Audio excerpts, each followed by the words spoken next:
दोस्तों, महागठबंधन के अंदर कई तरह के बदलाव अब देखने को मिल रहे हैं। देखिए, आपको हम 3 डेट का जिक्र करेंगे और इन 3 तारीखों को बड़े बड़े कार्यक्रम होने जा रहे हैं। पहला तो आज ही का बात कर लीजिए 15 अप्रैल, दूसरा 17 अप्रैल और तीसरा 20 अप्रैल।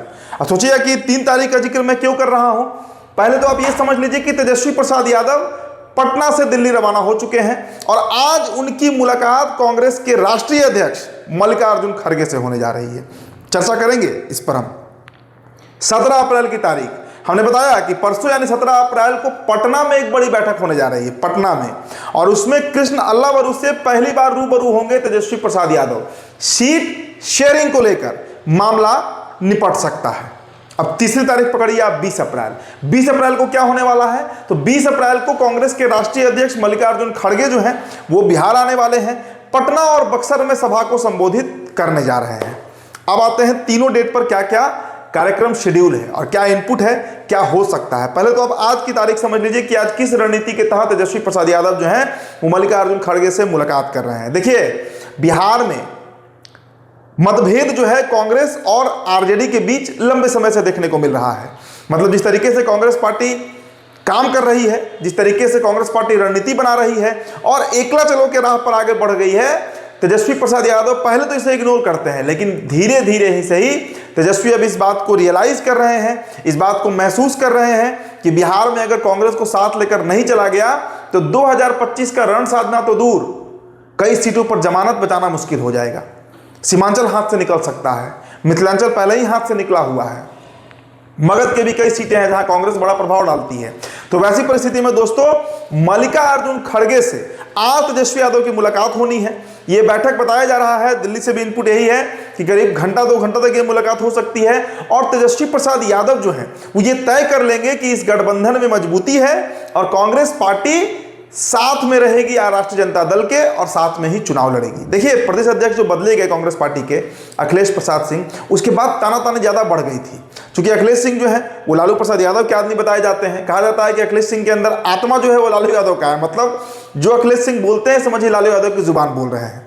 तो उनको अचानक से हटाना और राजेश राम को उनके जगह पर लाना। इसके अलावा दोस्तों एक और जो खबर है कि 17 अप्रैल को पटना में एक बड़ी बैठक होने जा रही है। अब इस बैठक में जो इनपुट है, वाम दल शामिल होने जा रही है, कांग्रेस पार्टी शामिल होगी और आरजेडी तो शामिल रहेगी ही। आरजेडी के नेतृत्व में ही यह बैठक होगी। आज सीट शेयरिंग पर बात नहीं होगी, आज बस वो गठबंधन बना रहे, अटूट बना रहे, साथ में चुनाव लड़े 2025 का कांग्रेस और राजद, इसके लिए मुलाकात होगी। क्योंकि बिहार से तेजस्वी यादव किसी से अभी बात नहीं करना चाहते हैं। पहले वो चाहते हैं कि राष्ट्रीय स्तर के जो नेता हैं, राहुल गांधी सरीखे नेता, मल्लिकार्जुन खड़गे, जो बड़े लीडर्स हैं, राष्ट्रीय अध्यक्ष हैं, उनसे बातचीत हो जाए। 17 को उसके बाद सीट शेयरिंग पर आएंगे कि कितनी सीटें लड़ेगी कांग्रेस। और देखिए, कांग्रेस पार्टी की तरफ से इनपुट है कि कांग्रेस की पूरी लिस्ट तैयार हो गई है। हमने दोस्तों आपको 45 विधानसभा का वो खाका भी बताया था, वो ब्यौरा भी आपको बताया था कि 45 सीटों पर तो कांग्रेस ने अपना प्रत्याशी तक तय कर लिया है। इसमें ज्यादातर वो सीटें हैं जो 2020 के विधानसभा चुनाव में जहां कांग्रेस दूसरे नंबर पर रही थी, वो सीटें लगभग तय हैं। तो 70 सीटों पर कांग्रेस पार्टी की लिस्ट लगभग तैयार हो रही है। 45 का तो हमने आपको बता दिया था। 70 सीटें जो 2020 में कांग्रेस पार्टी लड़ी, जिसमें 19 विधायक जीते, उसका भी खाका तैयार हो चुका है। तो 17 को सीट शेयरिंग पर गंभीर चर्चा होगी, गंभीर चर्चा होगी। एक इनपुट यह भी है कि हो सकता है, संभावित है, इसकी तो अभी कोई खबर वैसे है नहीं, लेकिन एक सोर्स ने यह भी कंफर्म किया कि हो सकता है कि 17 की बैठक में मुकेश सहनी भी जाए। अभी तक पूछा तो नहीं गया है, लेकिन जा सकते हैं। तो देखिए, 17 तारीख को जो कृष्ण अल्लावरू, राजेश राम और तेजस्वी यादव की जो बैठक है वाम दलों के साथ, उसमें सीट शेयरिंग का फॉर्मूला लगभग तय कर लिया जाएगा। अब देखिए, 20 तारीख को मल्लिकार्जुन खड़गे बिहार आ रहे हैं। दलित राजनीति, दलित वोट बैंक, और इसको साधने का एक पूरा कार्यक्रम जो है, एक पूरा शेड्यूल जो है वो तय किया जा रहा है और इसको लेकर कांग्रेस पार्टी बड़ी एक्टिव है। देखिए ना, इस साल में 3 दौरा राहुल गांधी का हो गया। बिहार के सभी जिलों में पदयात्रा कर लिए कन्हैया कुमार, आपने देखा। इसके अलावा कृष्ण अल्लावरू को लाया गया प्रांत प्रभारी बनाकर। इसके अलावा अध्यक्ष पर बदल दिया गया। तो कई बड़े बदलाव संगठन में कांग्रेस का देखने को मिला है। अब ऐसी स्थिति में राजद भी जो है वो चाहती है कि गठबंधन मजबूत रहे। और दोस्तों, हमने आपको खबर बताया था परसों कि पप्पू यादव जो हैं उनको भी एक बड़ी जिम्मेदारी, बड़ी भूमिका पार्टी में रहे या ना रहे मिल सकती है कांग्रेस पार्टी की तरफ से। तो सबको एडजस्ट करना है। इसके अलावा पशुपति कुमार पारस जो हैं, देखिए कल उन्होंने एक बड़ा आयोजन किया था बाबू सभागार में, अच्छी भीड़ भी जुट गई, तो उनको भी एडजस्ट करना है, बसपा को भी एडजस्ट करना है। हो सकता है कि आजाद समाज पार्टी को भी 2-4-5 सीटें दे दी जाए, इसकी भी चर्चा है। बहुजन समाज पार्टी की तरफ से तो इनपुट है कि बहुजन समाज पार्टी ने 25 सीटों की मांग रखी है, 25 सीटों की मांग रखी है।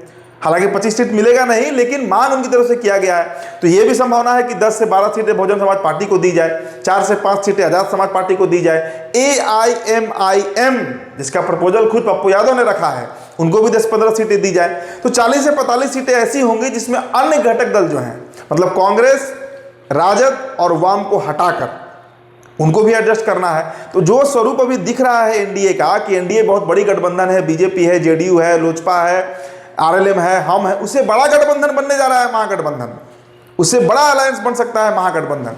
और इसके लिए तैयारी बड़ी जोर शोर से चल रही है। तेजस्वी प्रसाद यादव पूरे एक्टिव हैं और धीरे धीरे अब रूपरेखा जो है वो तैयार किया गया जा रहा है। आज लगभग उस पर मुहर लग जाएगा गठबंधन में कौन कौन रहेंगे, और परसों यानी 17 अप्रैल को सीट शेयरिंग पर भी बात लगभग फाइनल हो जाएगी। हालांकि औपचारिक ऐलान उस समय नहीं किया जा सकता है, लेकिन लगभग जो खाका है कि इतने सीटों पर आरजेडी लड़ेगी, इतने पर कांग्रेस लड़ेगी, इतने पर वाम लड़ेंगे, इतने पर AIMIM, बसपा, आजाद समाज पार्टी, राष्ट्रीय लोक जनशक्ति पार्टी, सरीखे जो पार्टियां हैं, इन सबको सम्मिलित किया जा सकता है। इसीलिए मैंने कहा दोस्तों वीडियो की शुरुआत में कि 3 तारीख बड़ी महत्वपूर्ण होने जा रही है।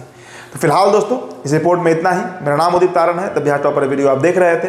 बहुत बहुत शुक्रिया।